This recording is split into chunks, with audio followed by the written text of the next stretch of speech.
Bismillahirrahmanirrahim. Assalamualaikum warahmatullahi wabarakatuh. Waalaikumsalam warahmatullahi Waalaikumsalam warahmatullahi wabarakatuh. Saya di sini akan membacakan hadisnya. Hadatsana Muhammadu binul Muthana, hadatsana Abu Ahmad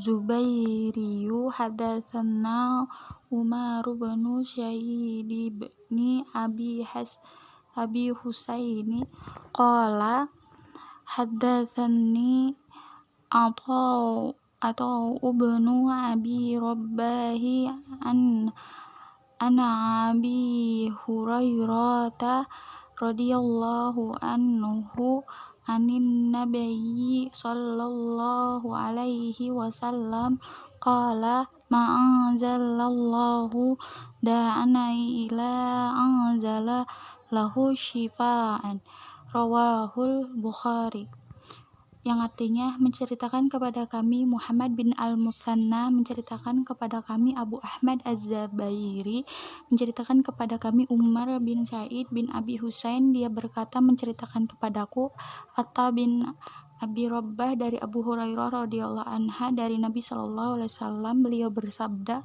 Allah tidak menurunkan penyakit kecuali menurunkan juga penawarnya. Hadis riwayat Al-Bukhari, nomor hadis 5678. Sekian dari saya.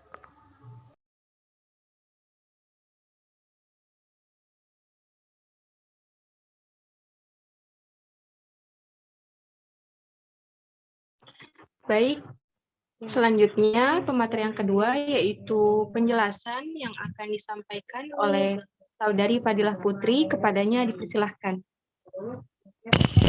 Iya, terima kasih Saudari Fitri sebagai moderator. Mohon maaf ya teman-teman, tadi ada kesalahan teknis sendiri karena tadi belum ke record banget dari awal.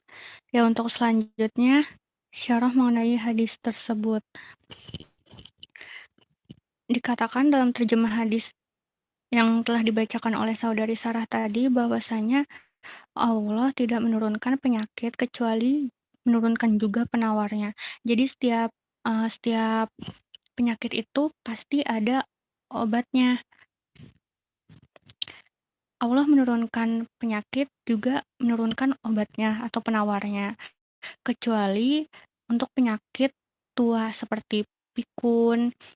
Nah, adapun penyakit yang penyakit yang sampai sekarang belum ada obatnya itu dikarenakan pengetahuan manusia yang terbatas. Jadi bukan tidak ada obatnya, melainkan manusia belum menemukan obat untuk penyakit tersebut. Nah, kecuali untuk penyakit tua seperti pikun atau lupa.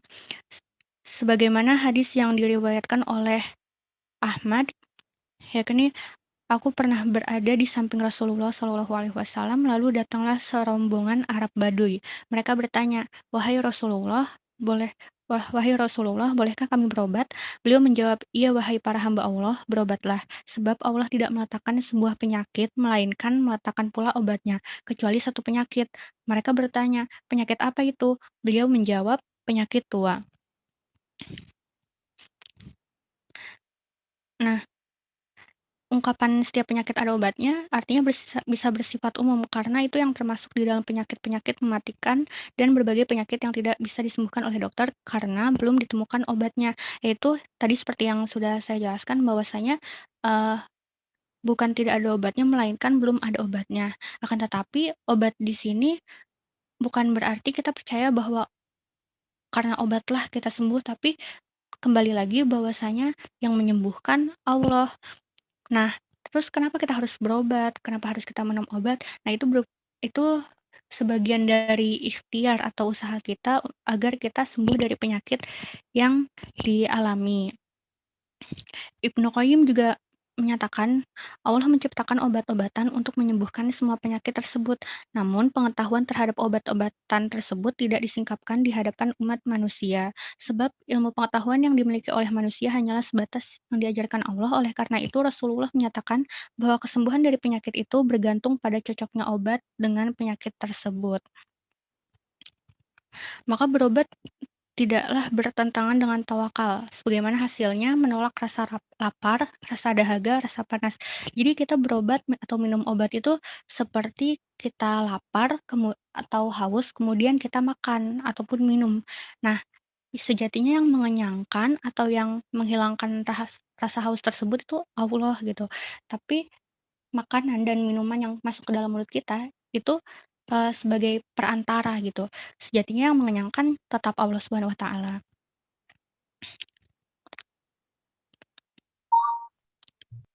Kemudian Ibnu Qayyim juga menyatakan ungkapan Nabi setiap penyakit pasti ada obatnya memberikan dorongan kepada orang yang sakit dan juga dokter yang mengobatinya. Selain juga mengandung anjuran untuk mencari obat dan menyelidikinya.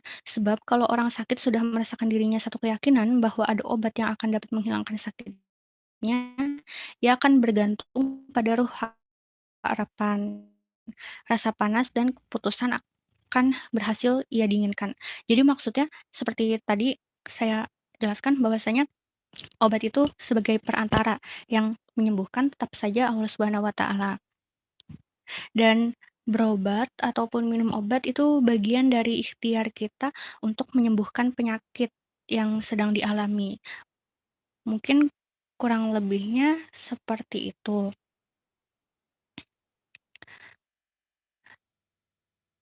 Adapun dari hadis tersebut, kita bisa menarik penjelasan atau kesimpulan bahwasanya Allah tidak menciptakan penyakit, melainkan Allah juga menciptakan penawar atau obatnya. Mungkin sekian Teh Fitria, mohon maaf apabila ada kesalahannya teman-teman, karena saya juga masih belajar.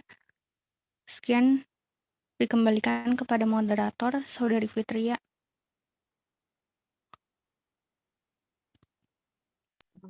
Masya Allah. Terima kasih kepada pemateri kita yang satu ini. Semoga kita semua bisa mengambil pelajaran di dalamnya. Maka selanjutnya akan dijelaskan kesimpulan oleh Saudari Ami. Kepadanya dipersilakan. Terima kasih kepada Mbak Fitria. Selanjutnya kesimpulan. Kesimpulan yang dapat diambil dari materi tersebut yaitu sesungguhnya Allah dimanakan juga obatnya. Maka berobatlah. Berobat haruslah dengan yang halal dan tidak diperbolehkan berobat dengan yang haram. Obat tidaklah menyembuhkan karena zatnya melainkan dengan kehendak Allah. Dan sesungguhnya obat terkadang berbalik menjadi penyakit jika Allah mengkehendaki. Oleh sebab itu, berobat tidak meniadakan tawakal kepada Allah Ta'ala. Sekian. Selanjutnya dikembalikan kepada Mbak Fitria.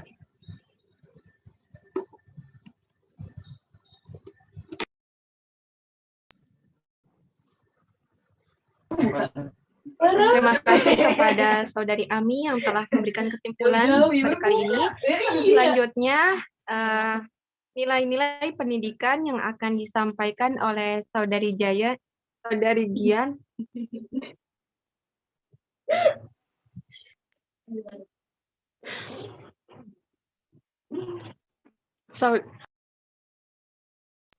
Selanjutnya akan disampaikan oleh Saudari Gian Margiana. Kepadanya dipersilakan. Baik, terima kasih kepada moderator Fitria. Pelajaran yang dipetik dari hadis ini bahwasannya Allah tidak menciptakan penyakit, melainkan Dia juga menciptakan penawar obat atau obatnya. Adapun penyakit-penyakit yang belum ditemukan, obatnya hingga saat ini disebabkan oleh keterbatasan kemampuan manusia dan sebagai pesan dari Allah. Agar manusia senantiasa berusaha mencari penawarnya. Memang penyakit dan kesembuhan datangnya dari Allah. Namun sebagai manusia, apabila ditimpa suatu penyakit, kita dituntut berusaha untuk sembuh. Di antaranya dengan berobat. Berobat diwajibkan dengan obat-obatan yang halal, namun apabila dalam kondisi darurat, seperti penyakitnya dapat mengancam keselamatan jiwanya, kemudian tidak ditemukan obat-obatan yang halal, maka diperbolehkan mengkonsumsi obat-obatan yang terbuat dari bahan-bahan yang diharamkan. Namun hanya sebatas kebutuhan dan tidak boleh berlebihan. Terima kasih. Saya kembalikan lagi kepada moderator. Baik, terima kasih dari Giant yang telah memaparkan sedikit tentang nilai-nilai pendidikan. Selanjutnya sesi tanya jawab untuk teman-teman di sini semua bisa, kalau kalian ada yang ingin bertanya, silahkan raise hand, lalu open mic, atau bisa di kolom chat, sebutkan nama, asal instansi, lalu pertanyaannya ya. Silakan.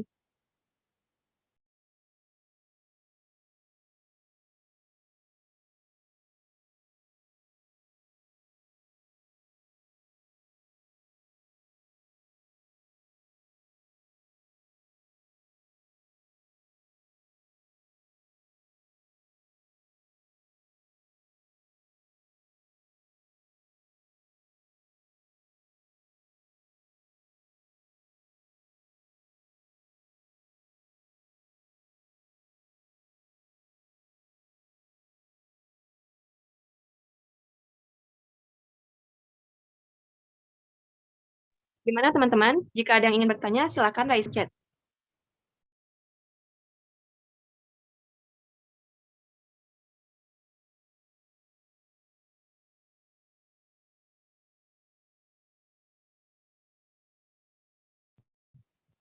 Baik, Teh Irma Rizky, silahkan boleh open mic, sebutkan nama, asal instansi, lalu pertanyaannya.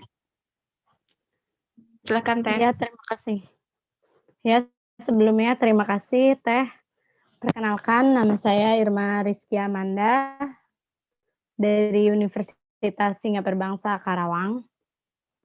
Di sini saya ingin bertanya, dari tadi yang sudah pemateri jelaskan itu kan lebih ke penyakit medis.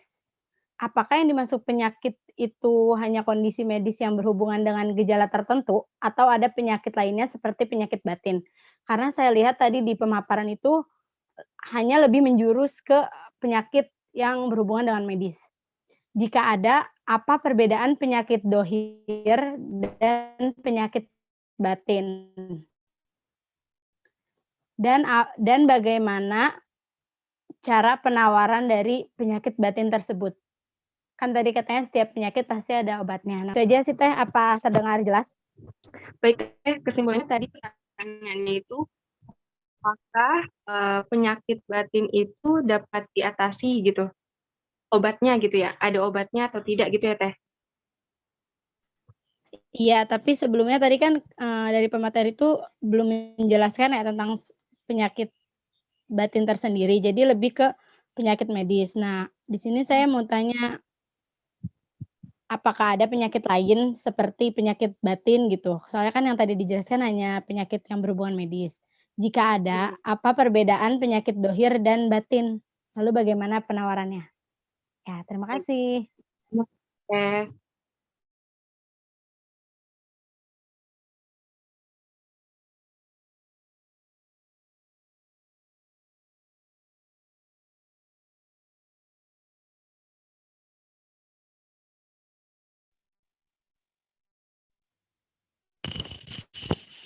Izin menjawab ya, ini moderator udah boleh jawab atau gimana? Iya boleh, silakan Teh Fadilah. Izin menjawab ya, tadi dari pertanyaan Teh Irma.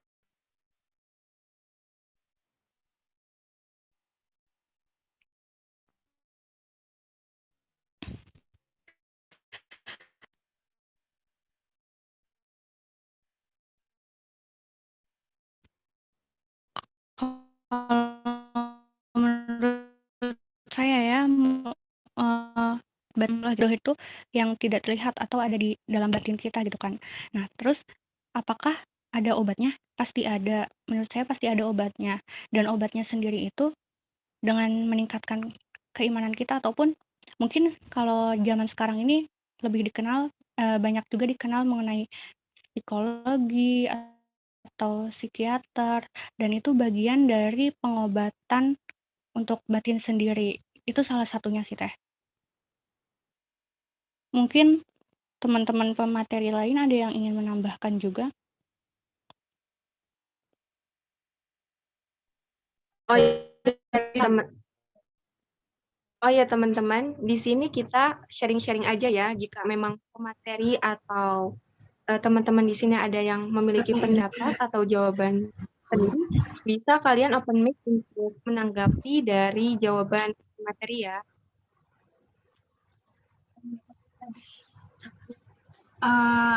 Saya izin menambahkan ya. Saya Anissa Gina. Tadi kan Tete Irma bertanya, apakah yang dimaksud penyakit itu kondisi medis atau yang berhubungan dengan ya. Iya, betul. Nah, jadi di sini tuh di materi ini tuh penyakitnya itu universal gitu. Baik medis maupun penyakit batin.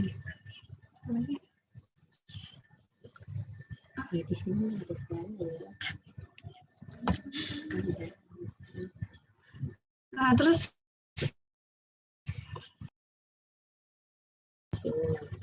izin menambahkan yang perbedaan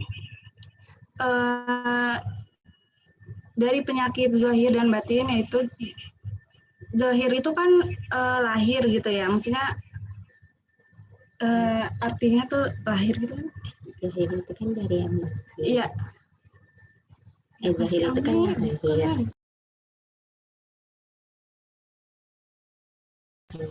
Kan kalau zahir itu kan yang lahir, sedangkan batin itu yang dari jiwa.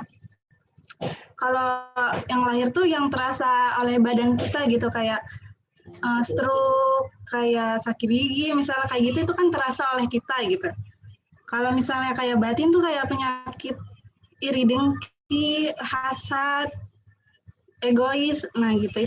Itu tuh sifat kayak gitu tuh biasanya orang lain yang lebih merasakan, sedangkan dirinya sendiri tuh nggak merasakan kalau dia tuh mempunyai sifat kayak gitu, penyakit tersebut, batin itu. Nah, terus cara mengobati gitu ya. Dalam Islam tuh cara mengobati hati itu, penyakit batin itu ada 5. Yang pertama itu membaca Al-Quran, mendirikan sholat malam, berkumpul dengan orang-orang soleh, perbanyak puasa, dan perbanyak zikir. Karena dengan berzikir itu kita menenangkan hati gitu, bisa menenangkan hati kita, terus bermunajat, mendekatkan diri kepada Sang Ilahi gitu, pada Allah Subhanahu wa Ta'ala. Sekian sih dari saya. Terima kasih. Gimana Teh Irma? Ya, terima kasih atas jawabannya. Cuma ada sedikit pertanyaan lagi, boleh kan Teh? Boleh Teh, silahkan. Ya, tadi kan kata Teh Anissa Gina, itu tuh, bentar. Oh ya, tadi tuh kan kata Teh Anissa Gina tuh, kalau penyakit batin itu lebih dirasakan oleh orang lain, sedangkan kita sendirinya itu tidak merasakan. Nah, itu bagaimana cara kita kayak memberitahu si orang, kayak misalnya saya tuh iri gitu ya, tapi saya nggak merasa kalau saya tuh iri. Nah, yang merasakan kan orang lain. Nah, bagaimana tuh supaya kayak, sayanya tuh jadi tahu gitu kalau yang saya lakukan itu iri gitu.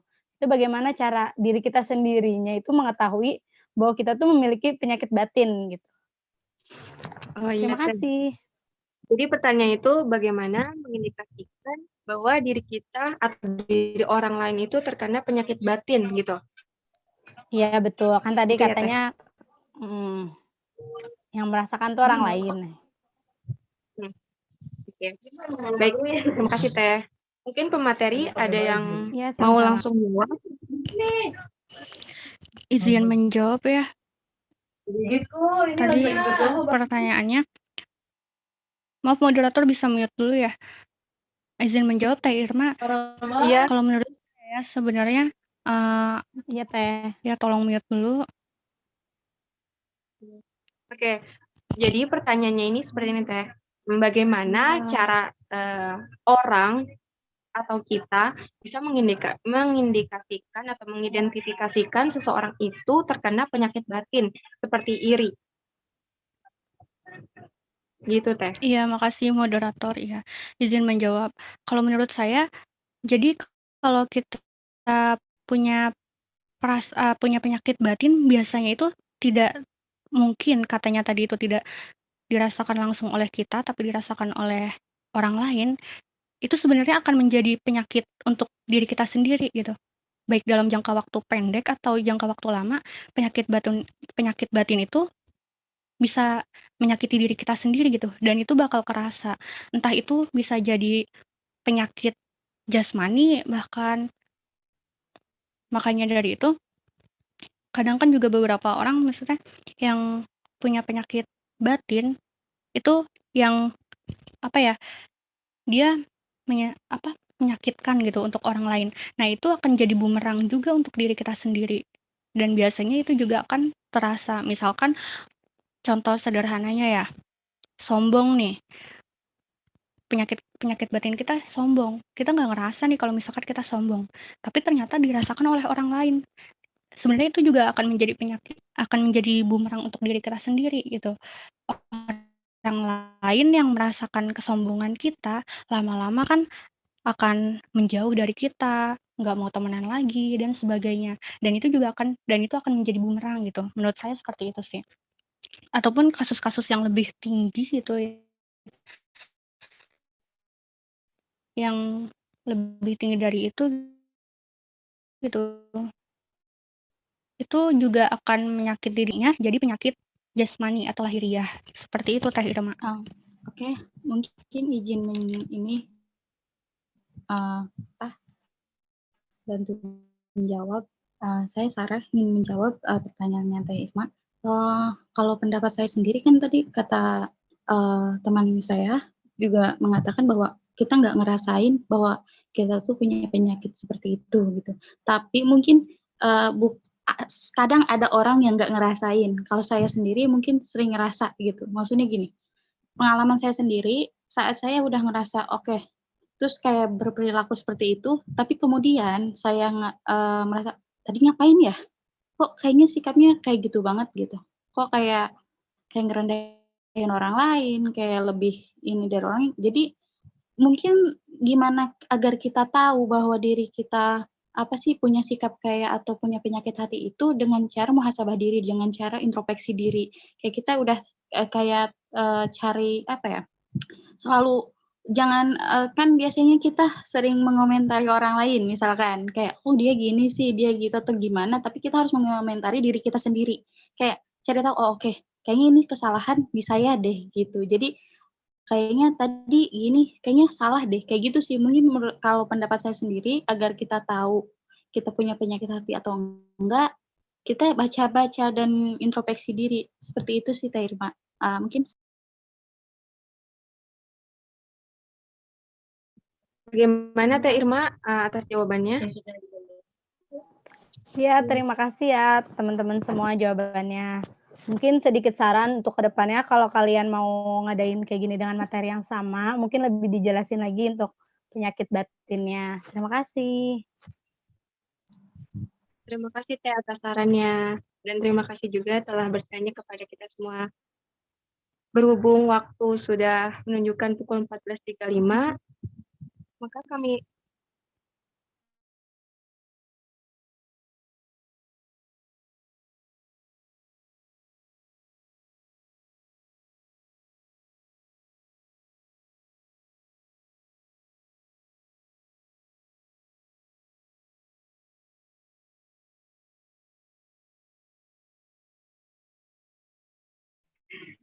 baik, langsung saja kita tutup ya Teh. Terima kasih kepada teman-teman yang telah berpartisipasi pada PKM part 2 ini. Dan untuk teman-teman, kita masih ada sekitar 5 pertemuan lagi. Jadi tetap stay tune di grup PKM ya teman-teman. Maka sekarang kita akan masuk ke dalam kesimpulan, yaitu bahwasannya Allah tidak akan memberikan penyakit, melainkan Allah memberikan penawarnya. Bila penawarnya itu tidak ada, bukan berarti Allah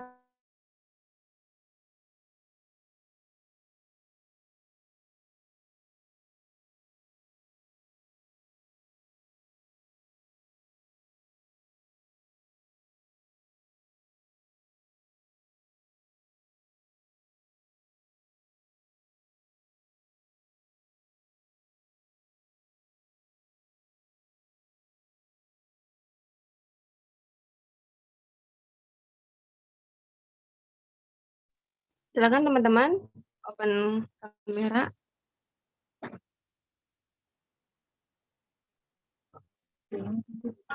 Kalau dari Ami, kalau mau mulai foto, dihitung ya. 1.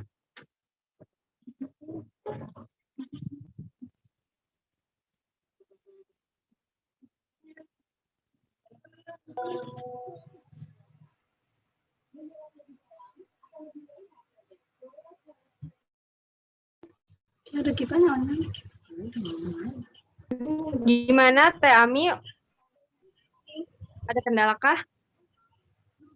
Iya, benar. Nggak bisa. Nggak bisa. Gian Margiana aja yang moto. Ya udah, ayo. Ya, Satu, silakan. Ya. 1, 2, 3.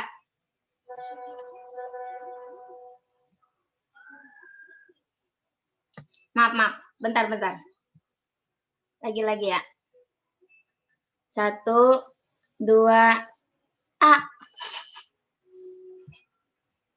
1, 2, 3.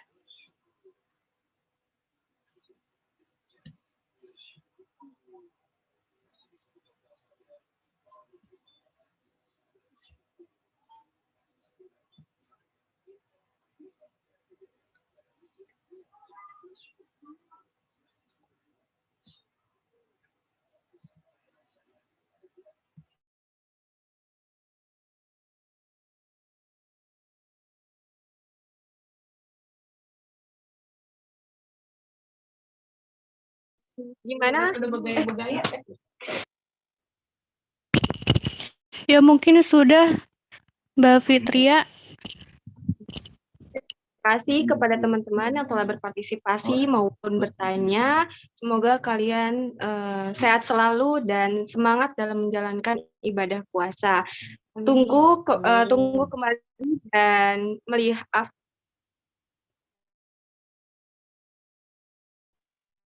untuk teman-teman diingatkan kembali kita ada 5 pertemuan lagi. Sampai jumpa di pertemuan selanjutnya. Terima kasih. Wassalamualaikum warahmatullahi wabarakatuh.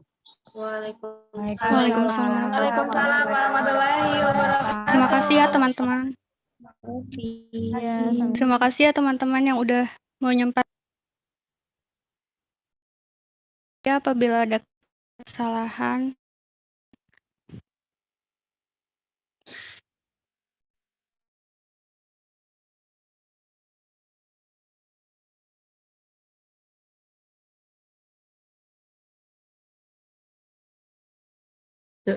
Dadah semuanya. Dadah.